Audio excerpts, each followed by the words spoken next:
मुंबई में जाने माने उद्योगपति रतन टाटा का निधन हुआ। लंबे समय से बीमार चल रहे थे रतन टाटा। 86 साल की उम्र में रतन टाटा ने आखिरी सांसें ली। राजकीय सम्मान के साथ होगा उनका अंतिम संस्कार। मुंबई में राज्य सरकार के सभी कार्यक्रम रद्द किए गए।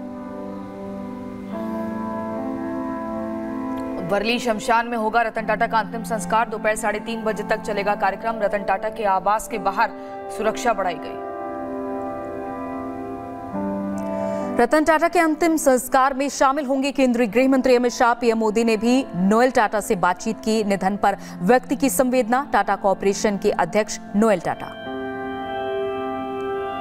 मुंबई में कोलाबा स्थित आवास पर बड़ी पुलिस की सुरक्षा। रतन टाटा के अंतिम संस्कार को लेकर हो रही तैयारियां। रतन टाटा के निधन पर महाराष्ट्र में एक दिन का राजकीय शोक। कोलाबा स्थित आवास पर लाया गया उनका पार्थिव शरीर। राजकीय सम्मान के साथ होगा अंतिम संस्कार।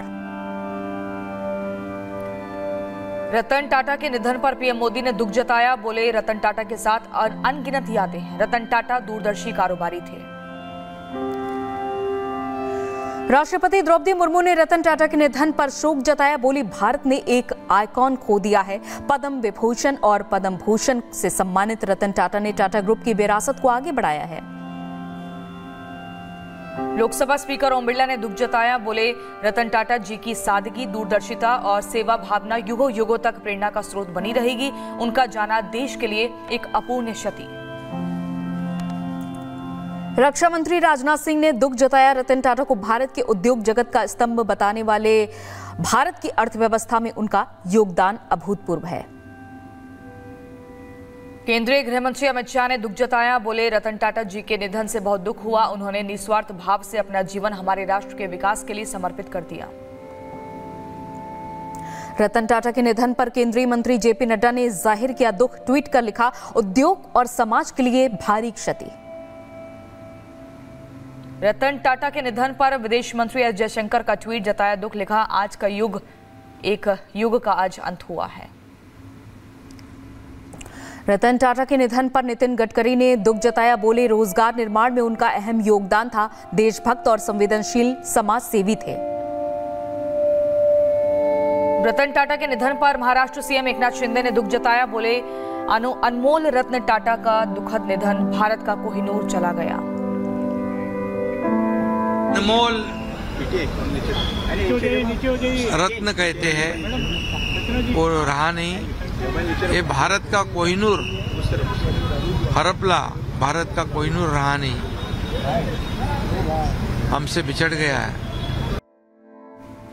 रतन टाटा के निधन पर महाराष्ट्र के डिप्टी सीएम देवेंद्र फडणवीस बोले, रतन टाटा जी बहुत ही सफल उद्योगपति तो थे ही, लेकिन उससे भी बड़े व्यक्ति के रूप में हम उन्हें देखते हैं। उन्होंने देश और समाज के लिए काम किया है। समाज और देश के उपयोगी जो कार्य उन्होंने टाटा ट्रस्ट के माध्यम से किए हैं, मैं ऐसा मानता हूं कि जितने महत्वपूर्ण उनके उद्योग हैं उतने महत्वपूर्ण ये कार्य भी है। इसीलिए एक बहुत बड़े मन का व्यक्ति आज हमारे बीच से चला गया है।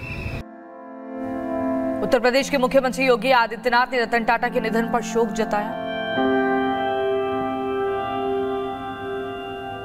मध्य प्रदेश के सीएम मोहन यादव ने भी रतन टाटा के निधन पर जताया शोक। ट्वीट कर लिखा, उद्योग जगत ही नहीं समस्त भारतवासियों के लिए अपूर्णीय क्षति है। दिल्ली के सीएम आतिशी ने भी टाटा के निधन पर दुख जताया। टाटा की याद में आतिशी ने लिखा, रतन जी ने नैतिक नेतृत्व का उदाहरण दिया। कांग्रेस अध्यक्ष मल्लिकार्जुन खड़गे ने रतन टाटा के निधन पर शोक व्यक्त किया। बोले, हमने भारत का एक अनमोल सपूत खो दिया है। वो लाखों लोगों के लिए प्रेरणा और आदर्श थे।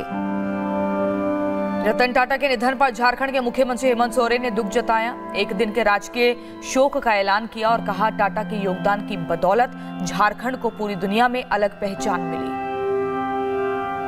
गुजरात के सीएम भूपेंद्र पटेल ने रतन टाटा के निधन पर शोक जताते हुए कहा कि रतन टाटा विनम्रता और ईमानदारी के सच्चे प्रतीक, समाज को वापस देने की उम्मीद, विरासत पीढ़ियों को प्रेरित करती रहेगी। उद्योगपति गौतम अडानी ने भी रतन टाटा के निधन पर शोक जताया। बोले, भारत ने एक महान दूरदृष्टि वाले व्यक्ति को खो दिया है। टाटा ने आधुनिक भारत के पथ को पुनर्परिभाषित किया। टाटा ने आधुनिक भारत के पथ को बेहतर किया।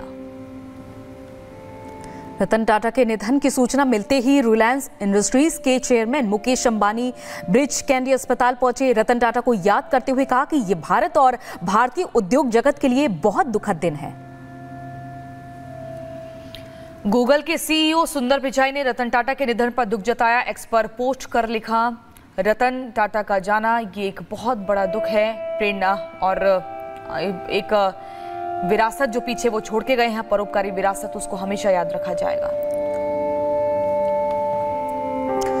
आनंद महिंद्रा ने भी रतन टाटा के निधन पर शोक जताया। बोले, आज भारत की अर्थव्यवस्था ऐतिहासिक छलांग लगाने के कगार पर खड़ी और इस स्थिति में आने में रतन के जीवन और काम का बहुत बड़ा योगदान है।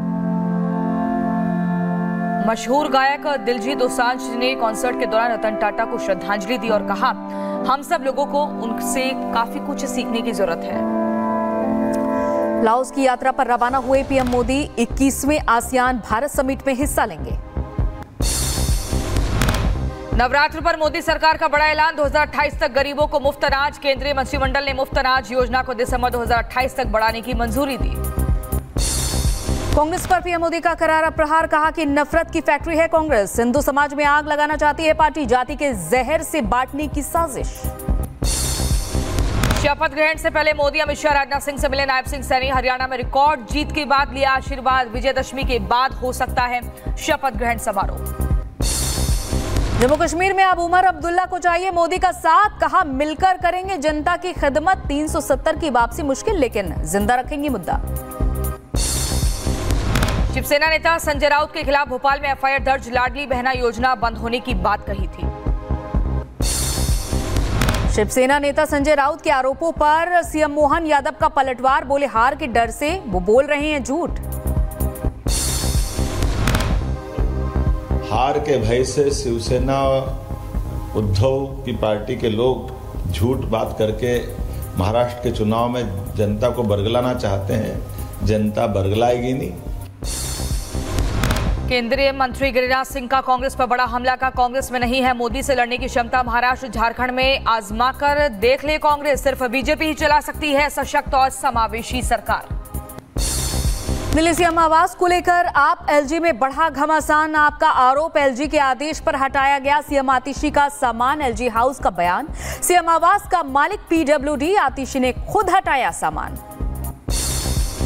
अखिलेश यादव ने कांग्रेस को दिखाया ठेंगा। उत्तर प्रदेश उपचुनाव की 10 सीटों में से 6 पर उतारे उम्मीदवार। उन सीटों पर भी दिया टिकट जिन पर कांग्रेस का दावा था। लालू के करीबी आरजेडी नेता पर ईडी का बड़ा एक्शन। दानापुर में अरुण यादव की 25 करोड़ की संपत्ति जब्त। राबड़ी देवी के नाम के 4 फ्लैट अरुण की विधायक पत्नी के नाम पर थे ट्रांसफर। उत्तर प्रदेश के पूर्व मुख्यमंत्री मुलायम सिंह यादव की आज पुण्यतिथि। सपा नेताओं ने दी श्रद्धांजलि, समाधि स्थल पर फूल चढ़ाए। अमेरिका से 31 प्रेडेटर ड्रोन खरीदेगा भारत। 80,000 करोड़ के रक्षा सौदे को कैबिनेट से मंजूरी। देश में बनाई जाएगी 2 परमाणु पनडुब्बी। पाकिस्तान बॉर्डर पर बिछेगा 2280 किलोमीटर लंबी सड़कों का जाल। मोदी कैबिनेट ने 4400 करोड़ से ज्यादा का फंड मंजूर किया। पंजाब राजस्थान के सीमावर्ती इलाकों में रोड नेटवर्क होगा मजबूत।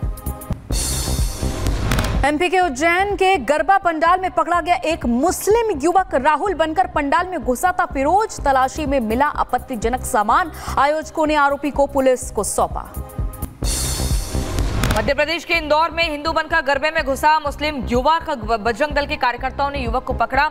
सख्ती से पूछताछ करने पर अपना नाम असीम बताया। यूपी के सीतापुर में दुर्गा पूजा के दौरान एक नाबालिग की मौत हो गई। चक्कर आने की वजह से नाबालिग की तबीयत बिगड़ी थी। इलाज के दौरान डॉक्टरों ने मृत घोषित किया। बिहार के बेगूसराय में शिक्षक ने हनुमान जी को बताया मुसलमान। विवादित बयान पर मचा बवाल। लोगों ने टीचर को घंटों तक बंधक बनाकर रखा। बेगूसराय से सांसद गिरिराज सिंह ने टीचर के खिलाफ कार्रवाई की मांग की। बोले, टीचर्स के खिलाफ कड़ी कार्रवाई होनी चाहिए जो कि समाज का माहौल खराब करने के लिए ऐसी बातें कह रहे हैं। मध्य प्रदेश में मऊगंज विधायक का हैरान करने वाला वीडियो आया सामने। विधायक प्रदीप पटेल ने एसपी के सामने हुए दंडवत। नशा कारोबारियों के खिलाफ कार्रवाई करने की मांग की।